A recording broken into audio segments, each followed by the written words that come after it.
ukuntu hano mu kibano ahanye mu Burundi usanga kenshi abigeme birabagora kugira ngo baronke udukoresho kubera udukoresho turazimvye cyane. Rero natuje turiyumvira turigira hamwe n'abandi turavuga ati kubera iki tutokora ikintu kizimbutse umunyagihugu wese ashoboye gushikira ashoboye kuronka yaba mutoya yaba umuntu mukuru ashoboye kukaronka. Turavuga ati reka dukora akantu keza kameze neza koroshe ariko katazimvye. Akabijya novuga kano gakoresho kacu gafise na gakoresho keza nkuko nabivuze karoroshe ntikamyorana nkuko kenshi turamenyereye yuko iyo umwigeme ari mu Ubutinyanka agira ikibazo cyo kubabazwa navyo akongera akanababazwa n'agakoresha aba yambaye kubera usanga kamumyoye kamubabaje. Ariko nico gituma twaciye twimbira turavuga ati reka tworohereze bose abati akaanye karoroshe kameze neza iyo kambaye umuntu arakambara akarinda kambura akimerewe neza atigeze yumva bwa ubabare bwo ku mubiri usanga umubiri yagize amafoto maniko novuga akani kamyorana kameze neza kandi urashobora kwambara n'impuzu yose ushaka ushoboye kwambara collant ushoboye kwambara ikanzu igufata cyangwa ikindi kintu kigufashe mugabo ntiboneka ariko ukonye itaboneka ni nako idasesa irabika cyane irabsomba cyane hama ikongera ikareka kuboneka. Icyumviro aho cavuye nyamukuru kwari kubona turi ugwaruka benshi bahejeje amashure mugabo gacu usanga nta buzi buhari intandaro ya byose kwabaye kugira ngo turonke ico dukora turonka akazi hama mu nyuma tuca twiyumvira ibitandukanye byo twokorerako cyambere twariyumvira ibidukikije ica kabiri twiyumvira ico abantu bakeneye kugira ngo banwe imibiri yabo imererwe neza kuko ibinyobwa twakora ivyo dukora ibinyobwa mu vyamwa turakora icambere imitobe y'imisigati twarabonye ko abarimyi benshi bakunda kubura amasoko y'imisigati kandi hakaba hariho abipfuza kujya imisigati ikaju mugasanga birabagora bamugasanga bafise ibibazo by'amenyo canke abandi ntibiborohera mugabo umuntu afise agatobe kari mu gacupa usanga byoroshe ashobora kugatwara hariho hose. Rero twiyumvire kuborohereza cyo kimwe n'ibindi vyamwa nk'amabungo n'inanasi hamwe n'imyembe kugira ngo tworohereze bajya abantu kugira ngo bibashikire bitabagoye namwaburya umubiri w'umuntu ukeneye ivyamwa kugira ngo umuntu abayeho abandanya baho amerewe neza. Kandi kabijya nuko ijya micafu dukoresha bijya bisigarira ibikamvurwa by'imisigati canke ibishishwa by'amabungo n'ibindi cyo tuvyegeranya tukabikoramwo ayo makara mubona ngaho novuga ko ari nk'akabijya kubera ntaco duta kandi hamwe tuba turiko turakingira n'ibidukikije nkuko twavyumviriye ko kugira twiteze imbere dukingira ibidukikije dutuma n'ubuzima bw'abantu bumera neza. Intambamyi twahuye nazo sizike gutangura umugambi sicoroshe twaragize ikibazo c'uburyo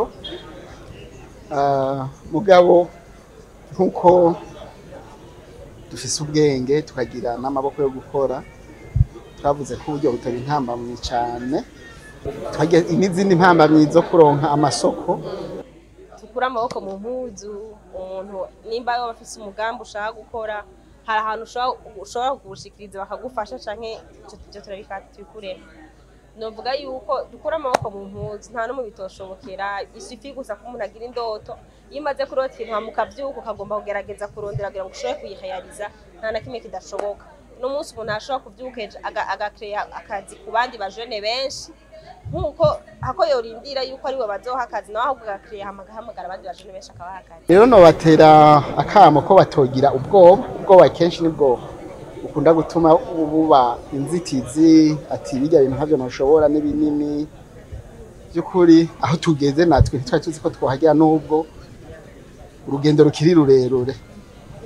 Rero no batera intege ntabwira yuko bikunda bishoboka ukikuramo ubwoba bakironderera akazi bonyene mu byo bashoboye kubera igihugu kirakeneye urwaruka rukaguruka kugira ngo ingorane zose z'ubutunzi ziri mu gihugu kugira ngo zihere zikeneye urwo rwaruka nyene. Rero nibakora amaboko mu mpuzu hama bakore kirya bashoboye hama gutyo bizogenda biragenda neza.